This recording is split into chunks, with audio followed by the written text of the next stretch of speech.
where did your love and passion for football begin? Oh gosh. You know what? Honestly, I would trace it back to my dad, first of all.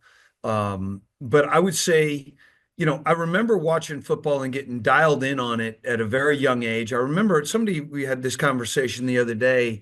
Um, One of the younger guys asked what was our first recollection of a Super Bowl as a child. And my very first football recollection, period, was a Super Bowl between Dallas and Pittsburgh. I'm going to guess it was 1980. I would have been like 4 or 5 years old. I remember the uniforms. I remember where I was at for that game.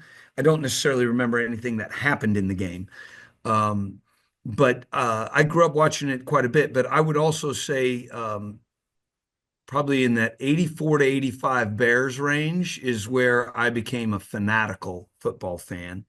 Those were some great years there. And my dad and my brother and, friends and family, they're just fantastic memories. And then my passion for it grew immensely when I got to high school, for sure.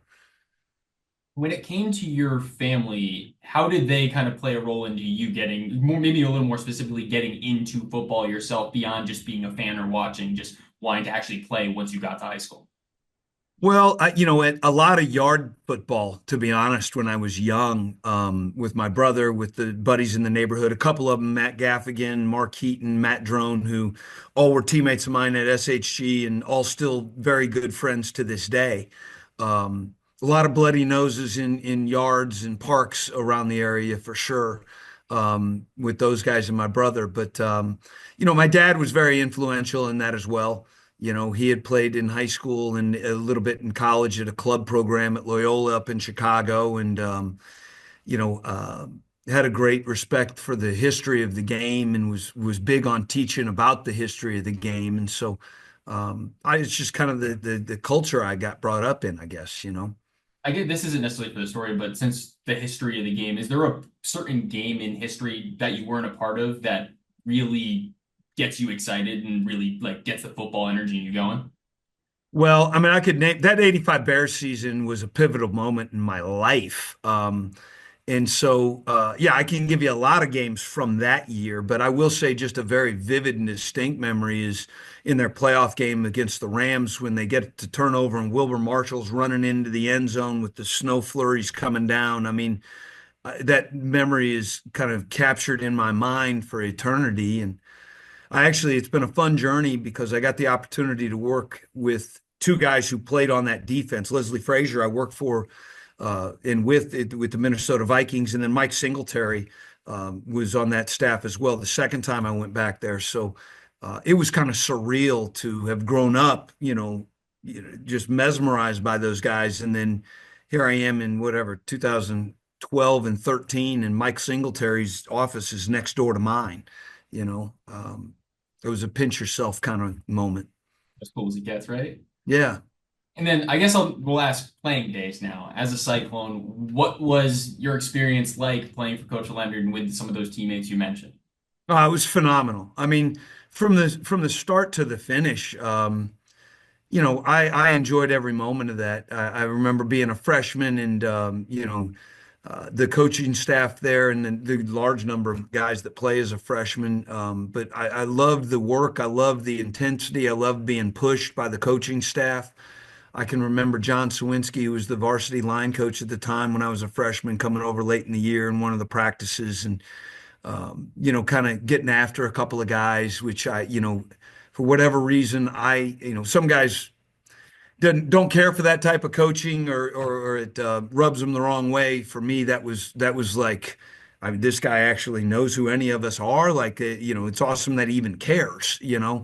Um, but that culture that was around that program during my time there, a lot of great leaders, from that senior class when I was a freshman. I remember Steve Dahlkamp and some of the guys that were juniors, the Fleshleys, the Chad Bellettis of the world. I could go on names, but just a great respect for those guys as a young player, and as I worked my way through that program, wanting to kind of live up to the standard of those guys that had come before us. Absolutely. And when it came to, I'll ask specifically, especially as you coach yourself, with that coaching staff that you played for, maybe more, I'll ask more specifically about Ken after, but with the assistants that you had the chance to work with and the other coaches there, what do you think was maybe your biggest learning experience, and what were you able to take from those coaches as a player that you maybe now implement throughout your journey, and maybe it still carries to this day? Yeah, I mean, a lot, to be honest. But some specific ones, John Sawinski to me was one of the finest teachers of technique and fundamentals that I've ever been around at any position, at any level. Knew how to drill things, knew how to teach things, but also, came at it with a little bit of an edge, a little bit of a kind of a hard, tough edge, but you also knew deeply that he cared about you. And I thought there was a very unique element there that not a lot of people, to be honest, as I've gone on in my career, have been able to hit that balance. And I've seen maybe one or two that I would put in the category with him, but not many. It's a rare thing. And it's certainly something that I've tried to find in my career. I'm not saying I've gotten anywhere near where he was with it, to be quite honest. It's something that I strive still to this day to accomplish. Um, but that would be one of the first things. And just a great staff of guys who were passionate about the game, who loved the players, who enjoyed teaching the game, who we're all about the right things. I've said for a long time, if you want to go find what's great about America, go find high school football coaches. And that staff, when I was there, epitomizes that. And when you kind of talk about like the what it means to be part of those teams and part of those cultures, did you notice anything when you were a Cyclone versus when you were a part of the Patriots organization or part of the Chiefs organization, a similarity in just what it takes to be a winner and create a winning culture and just get that kind of atmosphere? Yeah, I would say there's some common threads for sure. I would say, doing things with class, doing things the right way, handling things, as a good human being would be the first thing that starts there. Um, Being a good teammate, I would say, is a common thread, and when I say teammate, I mean that for coaches, players, support staff, everyone that's putting the overall cause ahead of their own personal agenda, I would say is a theme. I would also say there's a great deal of respect for the people that have gone before you in all three of those organizations. Certainly was the case at SHG. I very much felt that when I was in New England. I was there 2014 through, the 18 season or 19 Super Bowl, whatever it was, kind of the second wave of that Super Bowl cluster, if you will. And there was a great deal of respect for those guys that were on the front end, the first wave of that, the Teddy Bruschi's, the Mike Vrabels, the Willie McGinnis of the world, the Kevin Falks. Um, you feel that here in Kansas City as well as we've gone on, what's been a really phenomenal run here. There's a very deep connection to those guys that were part of those 60s teams, the Willie Laniers, the Bobby Bells, the Len Dawsons, those guys are held in great esteem in this organization from the top down, to be honest, from ownership all the way through the current players. Um, that's fun to be a part of. You mentioned a couple of the fun stories that kind of happened off the field. Was there anything that comes to mind on the field, whether practice or just something that really, when you think SHG playing days, these are the couple memories that come to mind for you? Well, several. I mean, gosh, I remember the playoff game would have been my sophomore year, so I don't know what year that's going to be, 91, I guess. Um, but playing against Washington no, it would have been my junior year in a major snow bowl. It was one of those games we were riding over on the bus to the stadium where we were playing at Memorial Stadium back then, and the kind of snow flurries started as we were riding over, and by the end of the first quarter, there's ankle deep snow, and by the end of the game, it's whatever we got 6 inches on the field or something. Um, Pretty cool, pretty fun playing in that stuff. Um, there's some great teams. It would have been my sophomore year. That group of guys. Uh, that team was probably one of the better ones that I was on in terms of success through my career. That was the year of the Stapletons and Chad Belletti and Fleshley as quarterback, and it was a great group. Um, my senior year, to be honest, we didn't win as many games as we would have liked to. I thought we had a hell of a good team, to be honest, but we ended up playing a stacked schedule. We had Peoria Richwoods, we had Kankakee Bishop McNamara, we had Belleville Alta. Those were in the days before the Central State Eight. And so, Leonard was going to find anybody who would play us. And, that particular year, it ended up being a bunch of hammers, to be honest. Um, in a lot of close games, I want to say we lost 3 games by really small margins. Um, there was some character building involved there, without a doubt. There was, as a senior, you go into it with all these hopes, goals, dreams, expectations, and then figuring out how to deal with those not coming to fruition, to me was a big kind of growth moment, if you will. Not one that you desire, not one that was fun, but it's one you look back on and are glad you experienced. With that advice there, I mean, I would say the year that SHG just had could be a similar kind of maybe not the year they would have expected to have, not maybe up to the normal SHG standard. Is there something that you kind of alluded to some of it there, but is there something that you learned from that season for you that would be beneficial for them and for that program going forward that you would share with them? Yeah, I mean, I would just say, to me, the biggest thing is staying positive and staying true to what you've done and who you are. And just because you didn't get the results doesn't mean the process is wrong or something's flawed in it. Um, there's a certain amount of mental toughness of persevering through that adversity that's required. You don't just throw out a good formula based on a blip on the radar, if you will. Um, so yeah, I mean, that stuff happens, and if you're in a competitive environment, you're not going to win all the time. That's just the way it is. And so you got to figure out how to move on and deal with those situations and allow them to make you better in the long run. Switching now to how you became a coach and where that journey for you started. Was it with your time at SHG that you realized you wanted to be a coach? Was it a little after that? How did maybe people at Springfield play a role in that as well? Yeah, I would say it was probably a little after that. I left high school not sure what I was going to do, to be honest. I wanted to play football. That's about as far as it got. And fortunately, I got an opportunity to do that at Drake University. I went to Drake and kind of didn't have a major, wasn't sure what I wanted to do, but in the back of my mind, kind of thought, you know what? Those guys, the Ken Leonards, the Jimmy McMahons, the Mike Nardinis, Marty Lamalinos, Eric, I could go on names, Bob Brenheisen's, were such an important mentorship to me. Maybe that's something that I'd want to do. And so I kind of started on that path, thinking I would be a high school teacher and coach. And that's kind of where my college educational path was. I was a history major, got certified to teach. As I was going through my process there at Drake, there were guys a couple years older than me who were graduating and started getting into college coaching. And I had a couple of really influential college coaches as well, Rob Ash at Drake, and then the 2 coordinators there at the time, Joe Hadachek and Jay Neiman. But there were a couple of my teammates that were older than me who started getting into college coaching. Dave Dorn, now the head coach at NC State. Charlie Partridge, who is now the defensive line coach with the Indianapolis Colts. Chris Ash, who just took the Notre Dame defensive coordinator job. We were all kind of stacked. And as I watched those guys get into college coaching, I thought, you know what, maybe that's something I want to consider, give a shot at. And that's kind of, turned my thought process a little bit towards maybe the college game is something I want to explore. And I originally got done with Drake and I went down to a high school down in Florida.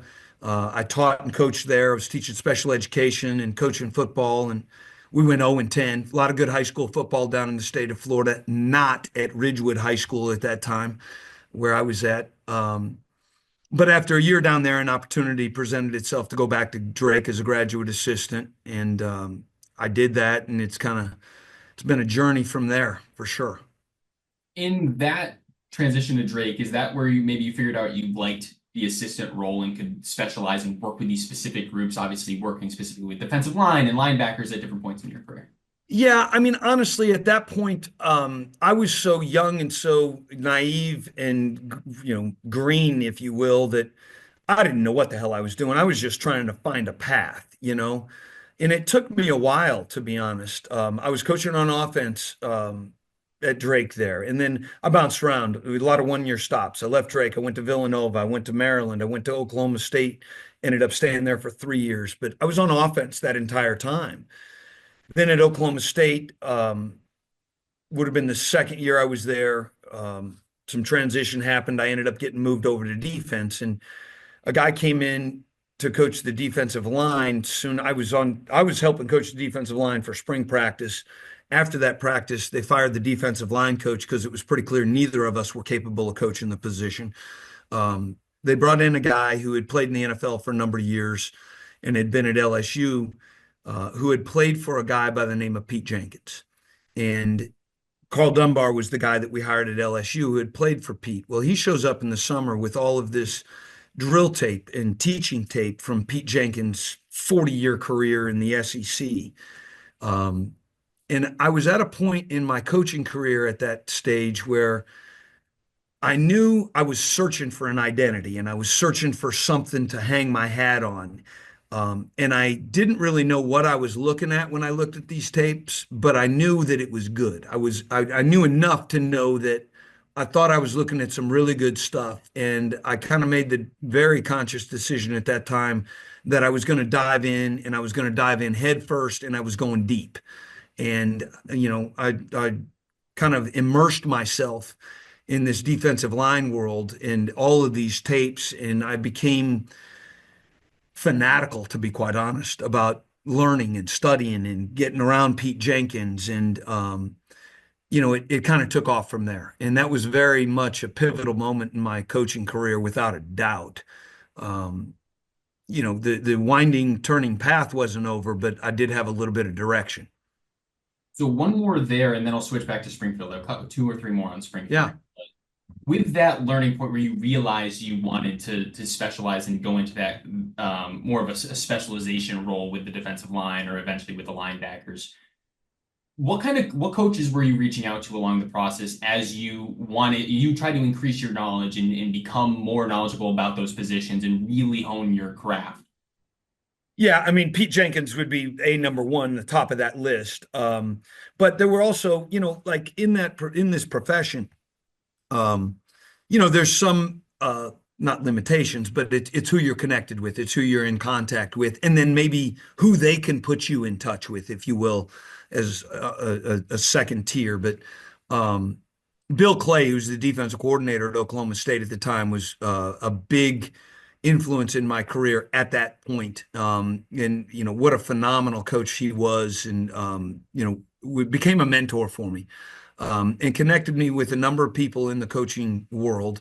But I also relied back on those guys I had been with at Drake. Charlie Partridge, who I played with, had been coaching defensive line at that time for a while. Another guy I had worked with at Drake, Rock Tony, had gotten in the defensive line realm. And I reached out to those guys at that time and asked them, like had been in that defensive line world.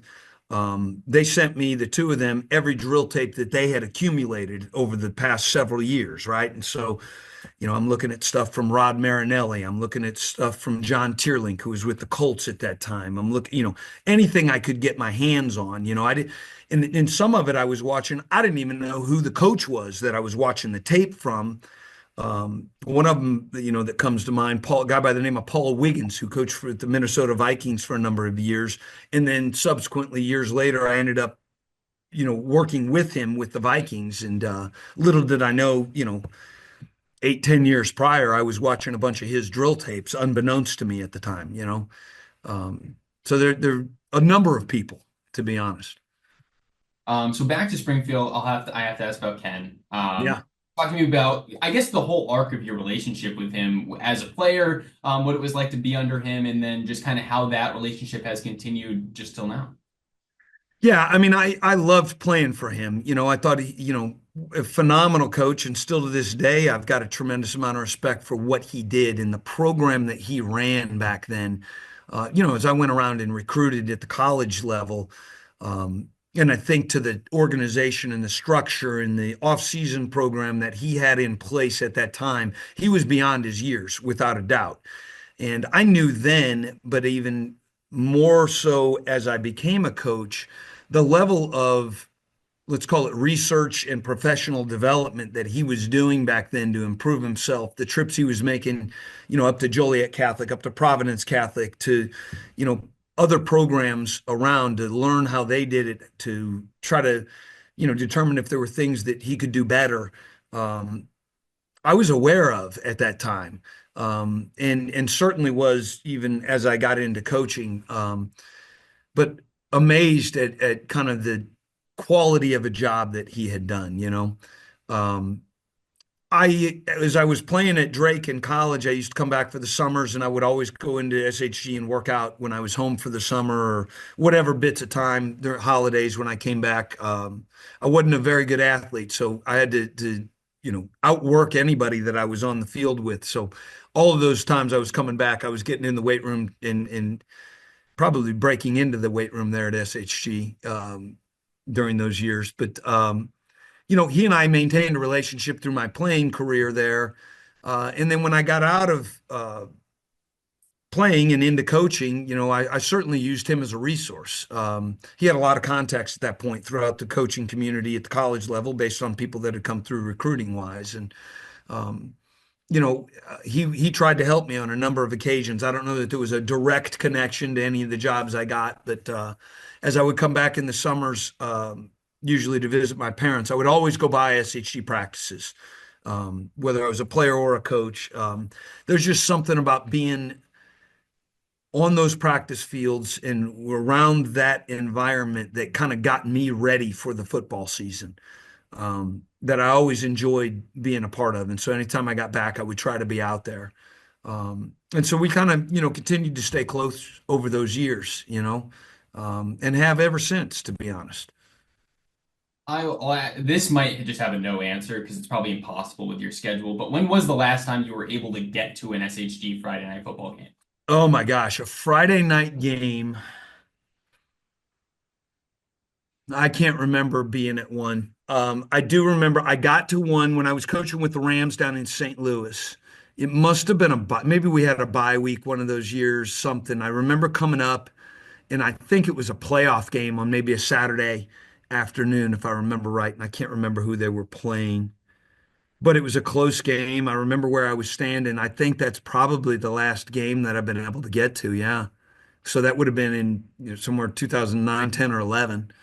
Um, it's been a minute. I have, though, on all those playoff runs, typically in the NFL schedule, Friday night, if we're playing on Sunday, I'm home. It's the one night I get, home for dinner and around my family. And as for some of the Rochester SHG games or the big games, I'll pull it up and listen to the radio broadcast at home, and my kids will roll their eyes, and my wife is like, "What? Seriously, you've been in an office coaching football or on the field all week, and you're going to come home and turn a high school football game on the radio?" Yeah, I am. I am.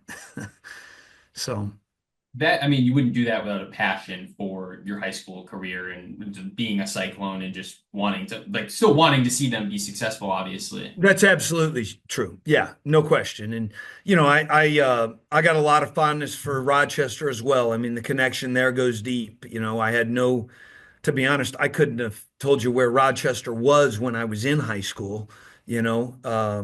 But with what Derek's done out there and the number of guys that I played with or have gotten to know over the years that are out there coaching, obviously those ties run deep. So I'll ask one more kind of really specific Springfield question and then give you kind of a broad one to finish. But Yeah. in the Super Bowl week and the number you've been in are probably wild. You've had crazy weeks in the postseason throughout your career. Is there something in Springfield, whether it's your family, whether it's a previous coach you call, it doesn't even necessarily have to be Springfield, that helps keep you grounded in weeks like that? Because it's so easy to, I imagine, earlier in your career when you didn't have the experience to just get caught up in it all. But is there something that helps you stay grounded and keep you in the right headspace as you approach these kind of weeks? My parents do, to be honest. And that's my Springfield connection. I was just thinking somebody sent me a text today and said, call me when you're driving home. And I thought, well, okay, I'm going to do that. But it's Friday in my world, even though it's a Saturday. And on Fridays, I call my dad on the drive home. And, usually on Saturdays, if I try to call my mom. And so, those are the things that keep me grounded, to be quite honest, the conversations with the two of them. Um, there's a lot of things over the course of the year, but not necessarily during the regular flow of a week. The week gets so busy, I don't have a lot of ties to home, but I try to keep that Friday and that Saturday call to my parents individually part of my routine. And it's really kind of it's just a good therapy conversation. I granted not the same scheme, but I still call my parents for the same reason. So I totally understand that. Yeah. Last one will be more of a broad question, just kind of to let you say whatever you have here that maybe I didn't ask about along your Springfield journey, but being what does, or your coaching journey in general, but what does Springfield and SHG and anything really in this area, Central Illinois, still mean to you and why? Well, it means a lot, to be honest. I mean, so much of my foundation was formed there, you know. I've got so many great memories there. I've got so many great friends, many that still live there, many that don't. But I've got some great ties to my grade school, Christ the King. They actually just gave me some Distinguished Alumni Award last week, which was very kind of them. Um, but where I grew up and where I'm from is important to me, and probably most important to the relationships. The Andy Lamberts, the Ben Calls, the Matt Gaffigan, Matt Drone, Mark Heatons of the world. My mom has actually started having lunch with several of my friends' mothers. They meet once a month and have started this kind of in their retired lives, this meeting each month, which I love. I love hearing her update about what they talked about. Just those people were so instrumental in my life. So, honestly, I still to this day stand at NFL games, and I'll do this on Sunday at the Super Bowl. And when the national anthem gets played, somewhere in there, my thoughts go back to Springfield. And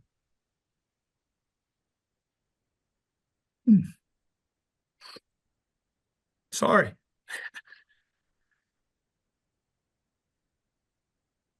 it's just a cool moment. Thank you for watching, and make sure you subscribe to our YouTube channel. Be sure to watch more videos from Fox, Illinois.